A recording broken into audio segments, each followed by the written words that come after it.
be upon you and the audience, and good morning. And thank you for this opportunity. Prophet in Islam is a person who has a message from God, and he is in a high level of humanity. He is a perfect human, and he is infallible. And he is the one that you can trust him 100%, follow him and obey him.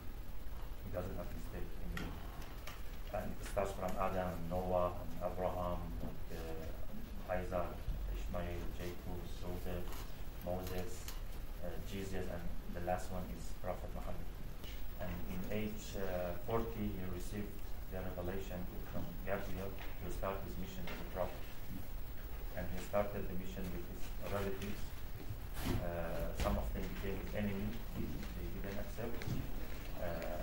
But the people who accept, the first people to accept his invitation were his cousin Ali and his wife Khadija.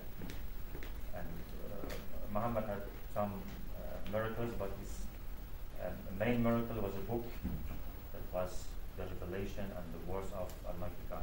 We believe that there is just one religion, that is submission. Okay?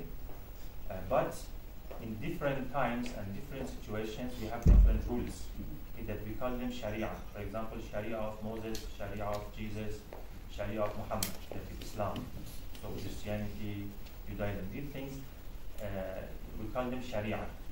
Of course, in English we translate religion, but we have Deen, that is one, submission, and then Sharia. So when you want to be a Muslim, the most important thing that you should believe that there is just one God, that is Allah, that doesn't have father, mother, child. And you believe that Muhammad is the last messenger of God. When you believe in these two, at least, then you are a Muslim. This is the first step. We call it Shahada. So you say, Ashhadu an la ilaha illallah, wa ashhadu anna Muhammadan Rasulullah. I bear witness that there is no God but Allah, and I bear witness that Muhammad is the messenger of Allah. So this is important because you declare it.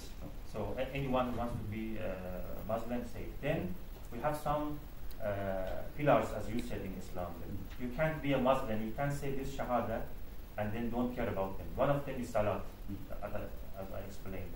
You as a Muslim, you should have a good relationship with God. So every day you have this Salah. One is fasting. Okay, it's a kind of practicing to pure yourself, that is in month of Ramadan.